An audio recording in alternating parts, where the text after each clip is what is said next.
Dans son livre intitulé De la lumière à l'oubli paru en octobre 2013 aux éditions Robert Laffont, Michel Drucker se confie sur sa propre vie. Ses joies, ses peines, sa carrière, sa santé, ses amitiés ou encore l'amour de sa vie d'Annie Saval.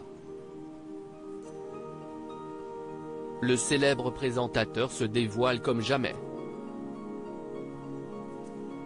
Au détour d'un chapitre, il raconte même sa rencontre avec celle qui est aujourd'hui son épouse depuis 50 ans.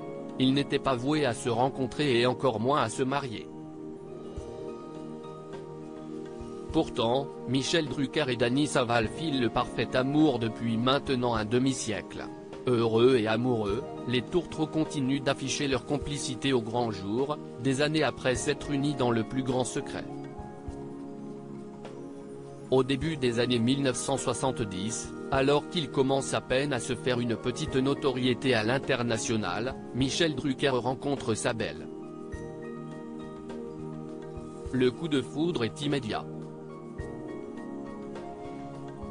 Si est-ce aussi dans ces années-là que je vais découvrir le cercle mythique des stars internationales.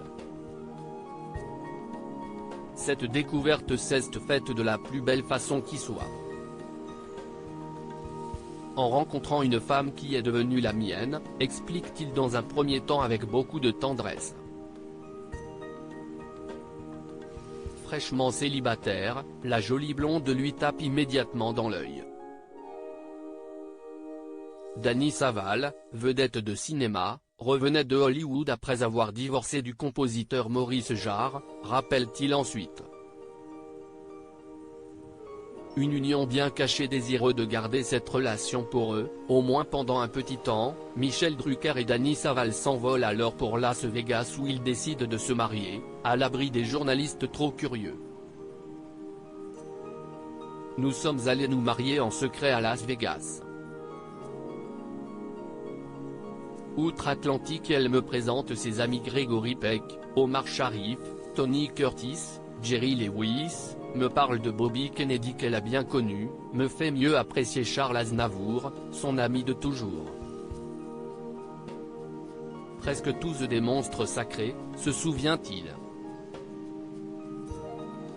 Si certains peuvent penser que cet amour était avant tout intéressé, Michel Drucker ne défend.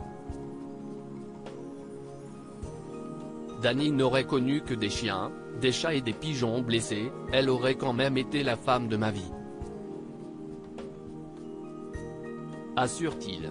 Une histoire d'amour belle et solide.